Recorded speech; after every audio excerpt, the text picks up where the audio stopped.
Welcome to Low Country Live. Welcome to Low Country Live, everybody. It's Monday, October 17th. Start of a fresh new week. I'm Laura Harris here with you.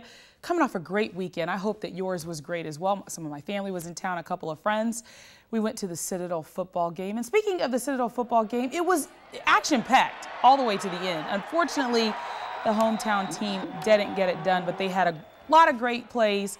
Special teams came up big. There was a blocked punt, return for a touchdown. It was a great game, and hopefully they'll be able to get a big win coming up this weekend with Western Carolina. And everybody knows I love football. And speaking of football, I absolutely love this next story. Total girl power right here. A 9-year-old girl is proving she has what it takes on and off the field. Look at this girl. Forget the pom-poms. 9-year-old town of Tawanda resident Kaylee Reynolds isn't cheering on the freshman Raiders Tyro football team. No.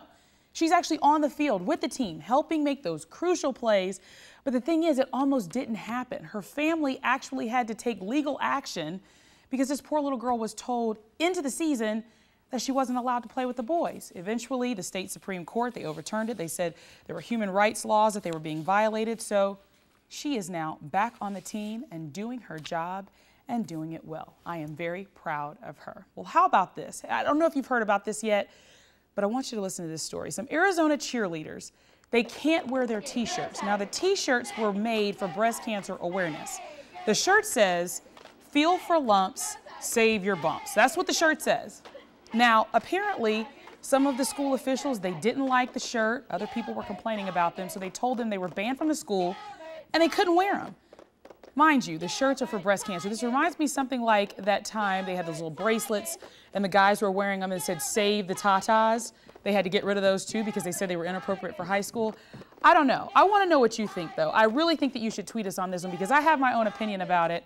Anything that has to do with breast cancer, especially when it's for a great cause, I think that these kids should be able to show what they want to do. But maybe you have a different idea. So why don't you tweet us right now at Low Country Live, or you can even Facebook us. All you got to do is find us at Low Country Live. We'd love to hear from you, and you might hear your comments tomorrow on the air. All right, well, that was this weekend. Moving on to this morning and taking a look at what's coming up this morning on Low Country Live. Speaking of coming up, this book. Everybody knows I can't cook. Hopefully this book is going to help me out, and it'll help you out too with hundreds of recipes. So bring those appetites. We're in the kitchen with Good Housekeeping Test Kitchen director Susan Westmoreland. She's cooking up a pork recipe you just don't want to miss. Sounds great. And it may be Monday, but we're curing the blues with pet helpers. I can't wait for you to meet this little guy that's coming up. It'll surely brighten up your start to the week. And speaking of start to the week, Sonia, hopefully we can expect some great things like we had over the weekend. Tell us about it. Well, it's going to continue, but not all week long. So, yep, certainly some changes. Let's see what is on the horizon for us here in the Low Country. Well, it was warm over the weekend. Unseasonably warm temperatures continue today. Rain chances return as early as tomorrow. So, yeah, dust off those umbrellas, get them ready for tomorrow, and get the sweaters ready. A cold blast later this week. Right now, 65 in Bono Beach, Allendale coming in at 67, already 70 in Rockville, 66 back into Ruffin and down at Hilton Head Plantation, 67 degrees. So we're going to top out in the middle 80s this afternoon. Again, ample sunshine. So remember the sunglasses. If you're going to be spending significant time out in the sun, make sure you remember the sunscreen. Lower 80s for tomorrow, 50% chance of showers and thunderstorms. Rain could be heavy at times. Scattered showers and thunderstorms possible early Wednesday. Then that cold front slides through. Behind it, it's going to turn windy and cooler air moving in. And Laura, I know you're excited about that. I think I am as well. I am, Sonia. I love cooler air. The summer and I don't really agree. It's my hair. Yeah, and you know, it's that time of year. It does need to start cooling down. There you go. All right. Well, thanks, Sonia. We'll be back with you later on in the show. All right. Well, we know you love those warm and fuzzies. Taking a look now at our good deed of the day. We hear all the time about good teachers leaving the profession for higher paying jobs, right? Well, it could appear Brett Pangburn got the career path backwards. He left a lucrative career as an attorney to teach middle school English classes. But as Pangburn explains, while he gets a less rewarding paycheck, he's created a more rewarding life. Take a look.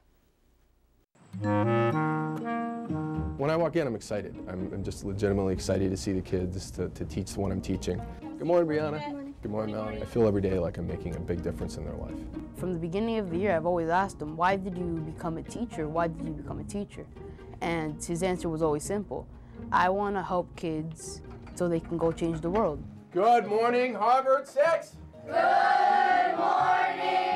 My favorite part of being a teacher is, without a doubt, when I see kids really feeling good about themselves because they feel like they're smart, because they've proven to themselves that they can do something they didn't think they could do before. I started my career as a lawyer. Over time, I realized I'm spending a lot of time at work, and I started to realize, like, is my time really doing anything for the world? Is it really bettering people's lives?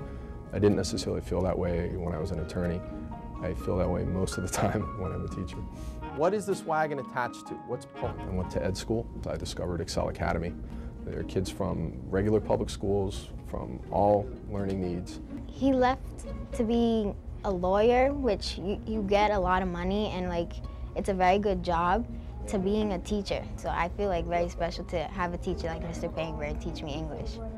It's like we're important to him. He doesn't think about only him and himself. He thinks about other people too. He picked us to teach because he wants to help children learn and grow. Oh, Pablo. Starting as a teacher, I was going back to ground zero. I knew the English content pretty well, but that's not the issue. The issue is, can you break it down and explain it in a way that a kid's going to understand it? So I would call that figurative. It's very hard work. My lifestyle has changed just in that I don't have nearly the same, I guess what I would call discretionary income. I just have to be much more careful with how I spend my money and have to invest well. What else? I mean, it's coming from my heart. I mean, this is my sixth year doing this. I'm doing exactly what I want to do with my life.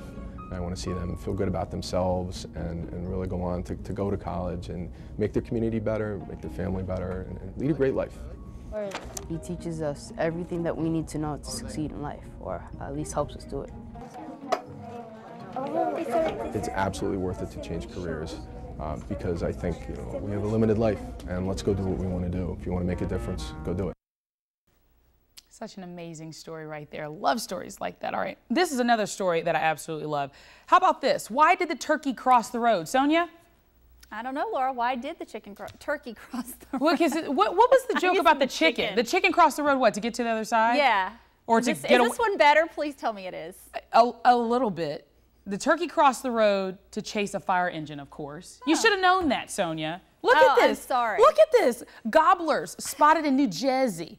They didn't cross the road to get a cup of coffee. No, they're holding up traffic, chasing after fire engines. Apparently, they're saying that possibly the turkeys like the color red.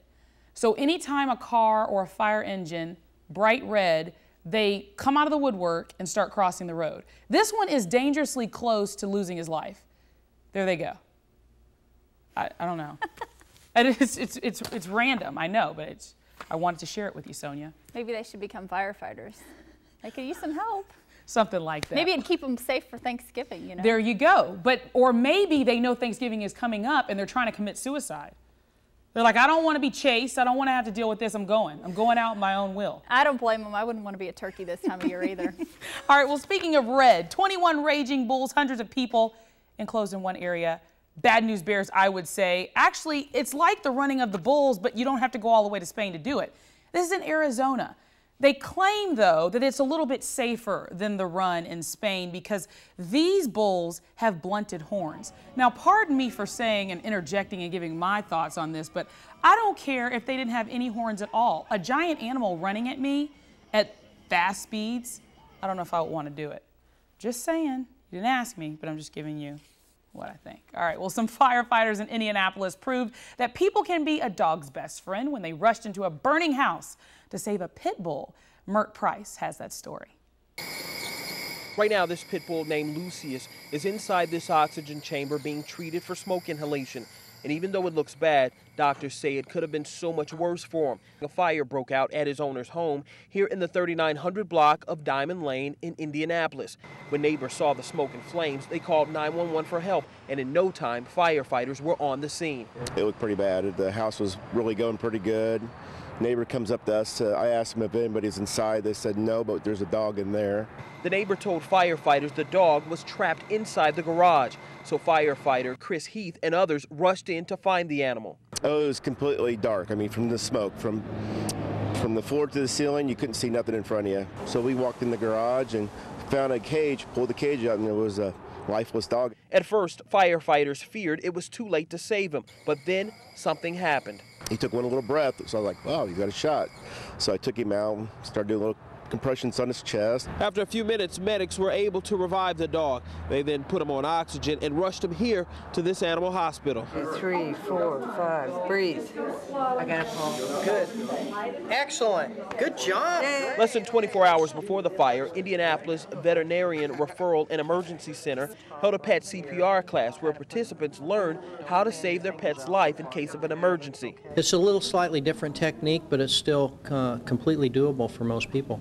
By using this mannequin to simulate what it would be like on a real dog. That shows the proper technique and applying your hands and doing cardiopulmonary resuscitation. Heath has never received any pet CPR training, but he believes pet owners should.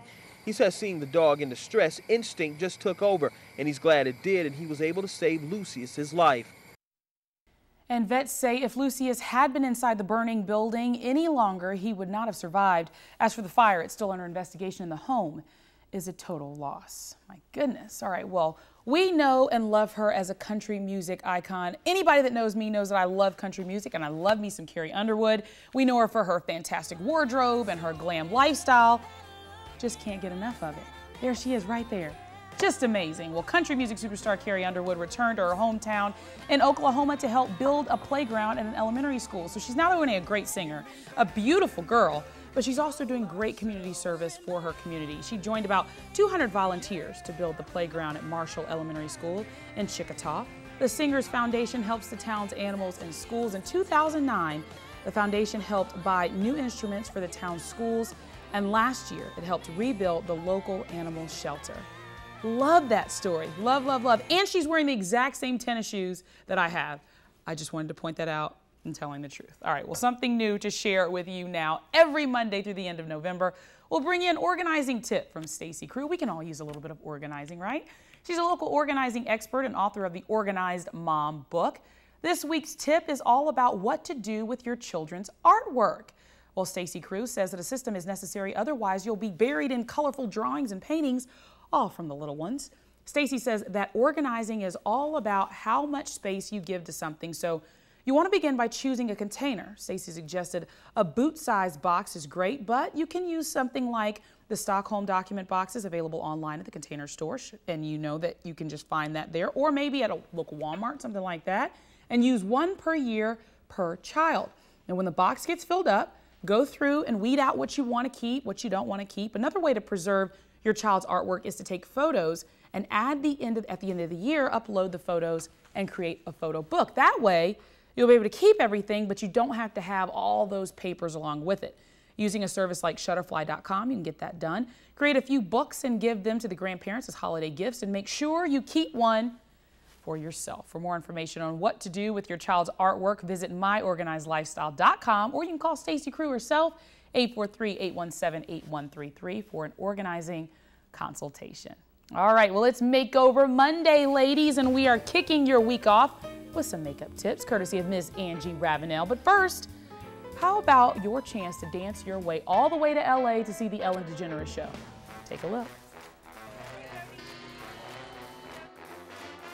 If you've been injured